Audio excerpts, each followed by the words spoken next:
one of the things I've discovered, and it took me a long time to figure this out, that it has very little to do with the profession and almost all to do with the person.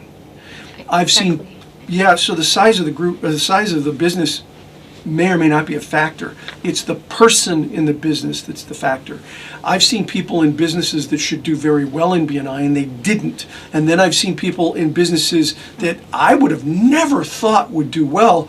They did great. What was the difference? The difference was the people.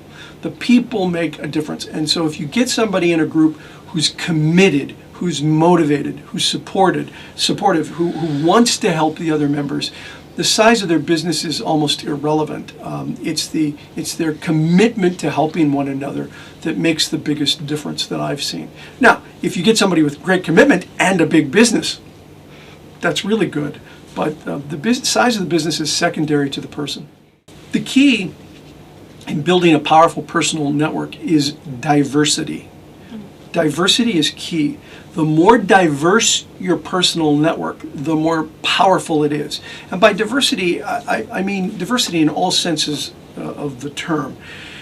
Diversity in terms of ethnicity, but also diversity in terms of the kinds of businesses that you're working with, the sizes of the businesses, the age of the people you're working with. The more diverse your network, the more powerful it is. And here's why.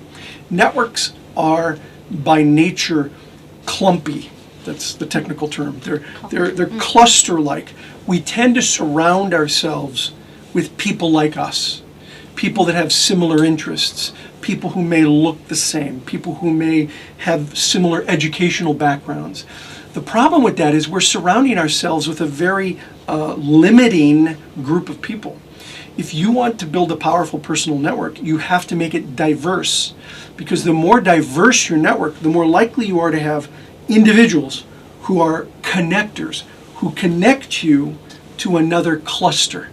So you're in this cluster, and if your cluster has people who are really different than you, that have different kinds of contacts, those people connect you to all these different clusters.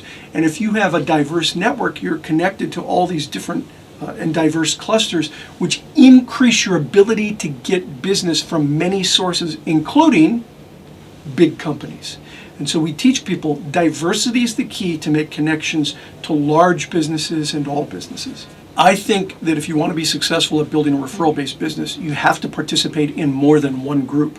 So I tell people all the time, go take a look at a couple of three different kinds of groups of business associations, chambers of commerce, service clubs like Rotary, Lions, Kiwanis, and of course groups like BNI.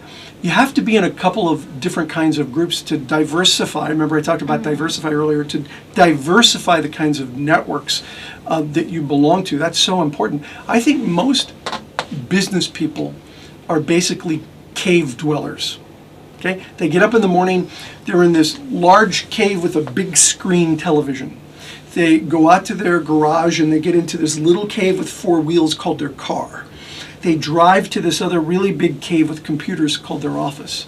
They stay there all day long, and at the end of the day they get back into their little cave with four wheels. They drive back to their large cave with the big screen television, and they can't figure out why no one is referring them. Networking is a contact sport. You've got to get belly to belly with people and talk to them. And the best way to do that is to participate in 2 or 3 different types of networks. We obviously highly recommend BNI, but there are other kinds of groups that are different, that don't allow one person per profession, that may have hundreds of people at a meeting instead of many dozens of people. And so look at the different kinds. In most of my books, I talk about the different kinds of networks. And if you really want to build a powerful personal network, you need to belong to at least 2 or 3 different kinds so that you get the kind of exposure that you need. So for me, it's not either or, it's both and to build a referral-based business.